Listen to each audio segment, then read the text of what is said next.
नमस्कार, हमारी राय में आप सभी का स्वागत है। मैं हूं राजीव।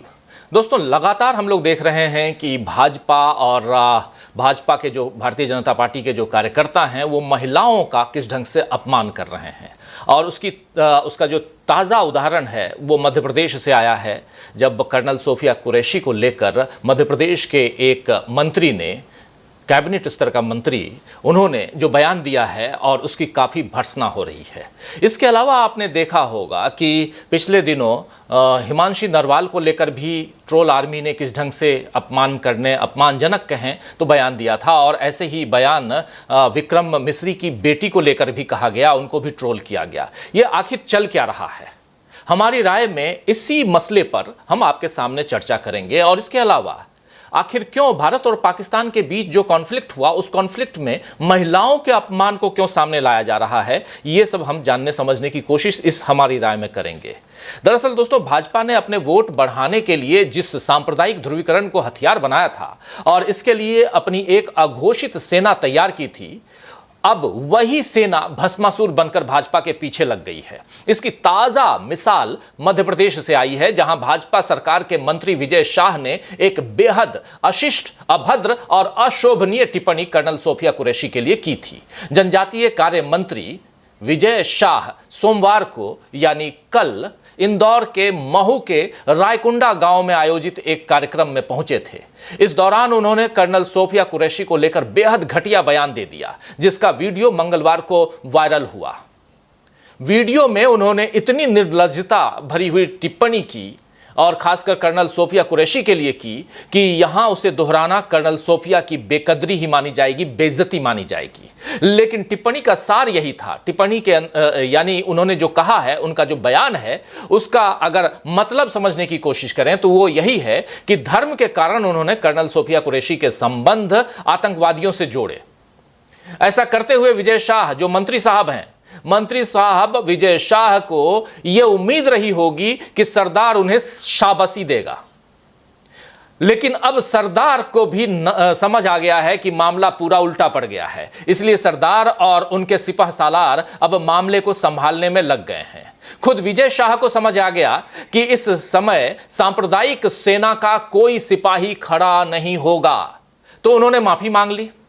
लेकिन यह माफी काफी नहीं मानी जा सकती है।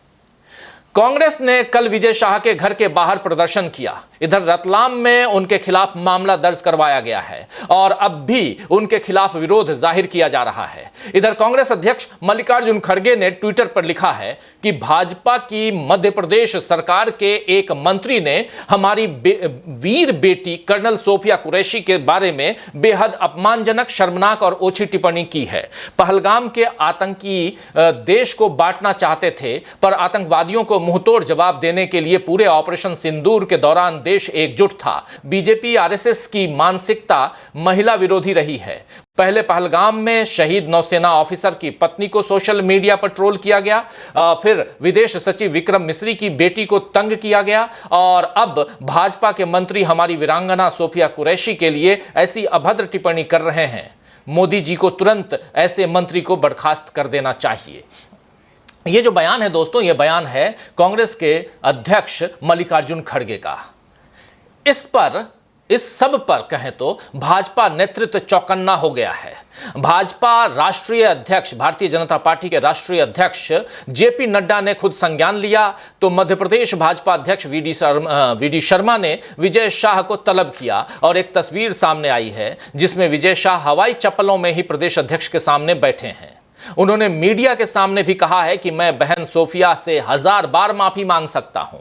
1000 बार माफी मांग सकता हूं कह रहे हैं, लेकिन कल तक जिन्हें आतंकवादियों की बहन बता रहे थे विजय शाह, अब वही शाह उन्हें अपनी बहन बता रहे हैं। लेकिन यह कोई हृदय परिवर्तन नहीं है दोस्तों, यह केवल मौके की नजाकत भांप कर दिया गया बयान लग रहा है, क्योंकि असल में तो देश का पूरा माहौल ही इस कदर नफरत और सांप्रदायिकता से भरा बना हुआ है या बना दिया गया है कि कदम कदम पर मुसलमानों से उनकी देशभक्ति के सबूत मांगे जाते हैं। अगर कोई कहीं नमाज पढ़ते हुए दिख जाए तो उसे शक की नजर से देखा जाता है। अभी एक वीडियो वायरल हुआ है पिछले दिनों, जिसमें एक व्यक्ति ट्रेन में अपनी सीट पर बैठकर नमाज पढ़ रहा है और उसके सहयात्री में से एक चुपके से उसका वीडियो बना रहा है, मानो उसने कोई अपराध कर दिया हो। मोदी के 11 साल के शासन का निचोड़ अब ऐसी ही जहरीली बूंदों से नजर आ रहा है दोस्तों। आप सब अच्छी तरह से जानते हैं कि क्या हो रहा है देश में। इसलिए विजय शाह अब चाहे सोफिया कुरैशी को अपना बहन बोलकर संबोधित करें या उनसे माफी मांगे या भाजपा के बाकी नेता कर्नल सोफिया कुरैशी के घर जाकर उन्हें देश की बेटी बताएं, भाजपा का जो असलियत है, भाजपा की असलियत उजागर हो ही चुकी है। विजय शाह का मामला एकदम ताजा है और उस समय सामने आया है जब मोदी सीज फायर के ऐलान के बाद अपनी सरकार की मजबूती बताने में लगे थे। इसीलिए इस समय भाजपा किसी किस्म का नुकसान नहीं देखना चाहती, तो उसने अपने मंत्री को माफी मांगते हुए दिखा दिया कि हमारे मंत्री ने देखो माफी मांग ली। अगर आप याद करें तो पहलगाम हमले के बाद भी भाजपा का सांप्रदायिक चेहरा दिखा था। उस वक्त भाजपा का जो छत्तीसगढ़ इकाई है, उस छत्तीसगढ़ भाजपा ने ट्वीट किया था, तुरंत धर्म पूछा था, जाति नहीं। आप याद कीजिए वो ट्वीट जिसमें भाजपा छत्तीसगढ़ ने लिखा था कि पहलगाम हमले में जो मारा गया, जिन आतंकवादियों ने मारा, उसने धर्म पूछा था, जाति नहीं। इसके बाद आतंकी घटना के विरोध के नाम पर देश में मुस्लिमों को प्रताड़ित करने की खबरें आई। विजयवाड़ा और हैदराबाद में कराची बेकरी में उपद्रवियों ने तोड़फोड़ की, सिर्फ इसलिए कि बेकरी का नाम पाकिस्तान के शहर कराची पर है। नफरतियों को यह नजर नहीं आया कि यह दुकान किसकी है और क्यों इसका नाम कराची पर रखा गया। वैसे भी नाम कुछ भी हो, क्या किसी निर्दोष की दुकान या प्रतिष्ठान पर हमला करके आतंकवाद खत्म किया जा सकता है? यह सवाल इन अराजक तत्वों से पूछा जाना चाहिए। खैर, इन्हें भी पता है कि कितने भी सवाल समाज में शांति और अमन चाहने वाले लोग पूछ लें, जबकि इनके आकाओं का हाथ उनके सिर पर है, कोई कुछ बिगाड़ नहीं सकता। इसीलिए ट्रोलर्स ने हिमांशी नरवाल को भी ट्रोल किया और उन पर बेहुदा टिप्पणियां की, क्योंकि शहीद विनय नरवाल की पत्नी हिमांशी ने केवल यही अपील की थी कि जो कुछ पहलगाम में हुआ उसके लिए देश के अल्पसंख्यकों या कश्मीरियों को निशाना बनाना गलत है।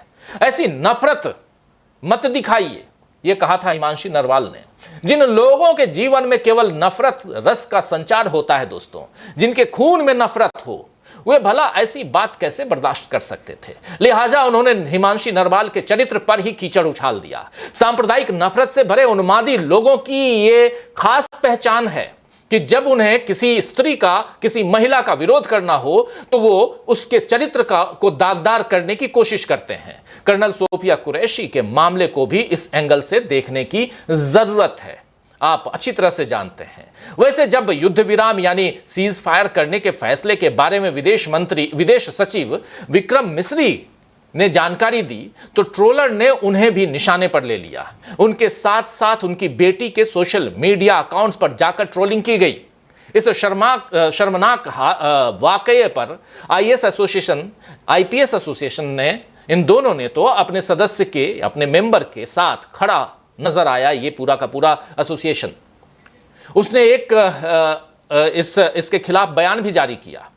लेकिन केंद्र सरकार में ये विक्रम मिस्री साहब हैं, आप जानते हैं आईएफएस हैं।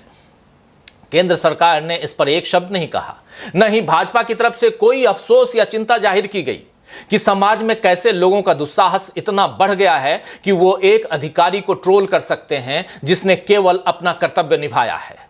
भाजपा ने विजय शाह से माफी जरूर मंगवा ली है दोस्तों, लेकिन उसके रवैये में कोई बदलाव आ गया है, ये खुशफहमी नहीं पालनी चाहिए, ना आपको ना मुझको। भाजपा अब भी पहलगाम के हमले और ऑपरेशन सिंदूर का सियासी फायदा लेना चाहती है, इसलिए यह सारा प्रहसन हो रहा है। अगर भाजपा को अफसोस होता तो उसकी तरफ से इस समय यूपीए सरकार को कोसने वाले ट्वीट नहीं किए जाते। कुछ दिन पहले भाजपा ने ट्वीट किया था कि यूपीए सरकार के वक्त, मनमोहन सिंह की सरकार जब थी उस वक्त आतंकी हमलों के बाद कुछ नहीं किया गया और मोदी जी ने कितने बड़े और कड़े कदम उठा दिए, इस पर आप लोग जवाब दे रहे हैं, आप लोग जवाब मांग रहे हैं, सवाल पूछ रहे हैं। इसके बाद एक ट्वीट भाजपा की कर्नाटक इकाई की तरफ से हुआ जिसमें कसाब को बिरयानी खिलाने वाले झूठ को फिर कांग्रेस के खिलाफ इस्तेमाल किया गया और लिखा कि उन्होंने बिरयानी खिलाई, हमने ब्रह्मोस दागी।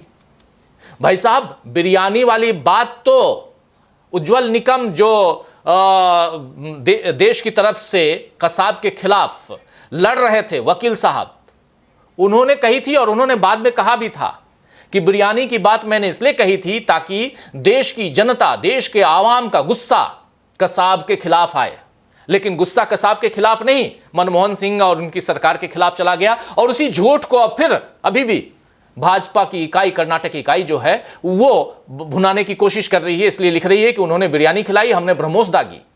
भाजपा इस समय जिस तरह पूरे देश में तिरंगा यात्रा निकाल रही है दोस्तों, और तमाम भाजपा नेता मोदी जी की शान में कसीदे पढ़ते हुए शौर्य रस वाले भाषण दे रहे हैं, यह सब ऑपरेशन सिंदूर को मोदी के खाते में डालने की कोशिश है। यानी सेना का नाम लेकर भी उसे श्रेय न देने का तरीका है। वैसे कल आपने देखा कि प्रधानमंत्री नरेंद्र मोदी ने आदमपुर एयरबेस पर ऑपरेशन सिंदूर के लिए सेना की तारीफ करते हुए कहा कि आपके इस ऑपरेशन ने न केवल भारत की आत्मरक्षा की क्षमता को दिखाया, बल्कि देशवासियों में एकता और आत्मविश्वास को भी बढ़ाया। उन्होंने कहा है कि भारतीय सेना, वायुसेना और नौसेना, इन तीनों ने मिलकर, यानी जल थल नभ, तीनों ने मिलकर पाकिस्तानी सेना को करारा जवाब दिया है, जिस पर आतंकवादी भरोसा करते थे।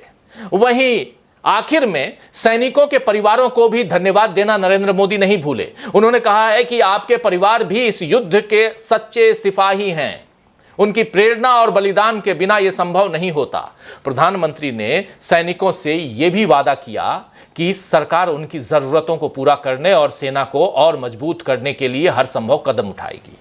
इस भाषण के इन हिस्सों को दोहराना इसलिए जरूरी यहां पर लगा क्योंकि चंद घंटे बीते नहीं थे कि विजय शाह ने उसी सेना का अपमान करने वाला बयान दे दिया। अब मोदी बताएं कि वो सेना और उनके परिवार के साथ किस तरह खड़े हैं, खड़े भी हैं कि नहीं खड़े हैं। लेकिन विजय शाह जैसे लोग जो बार बार, और विजय शाह जैसे लोग इसलिए कह रहा हूं क्योंकि भाजपा के ऐसे लोग, आप याद कीजिए रमेश विधुड़ी को, आप ऐसे ही कई लोगों का मैं नाम नहीं लेना चाहता, कई लोगों के बयानों को सुनिए आप। उन बयानों से साफ साफ आपको समझ में आएगा कि महिलाओं का अपमान और खासकर धर्म विशेष का सामने नाम लाकर जिस ढंग से किया जा रहा है, यह नफरत का बीजारोपण नहीं है, यह नफरत की फसल को आगे और उसका पैदावार, जो उसकी पैदावार है, बढ़ाने की कोशिश है। यानी नफरत को खूब बढ़ाइए और राजनीतिक यानी सियासी रोटियां सेकने की कोशिश कीजिए। आखिर ये बेशर्मी कब खत्म होगी, ये सवाल तो पूछा जाना चाहिए।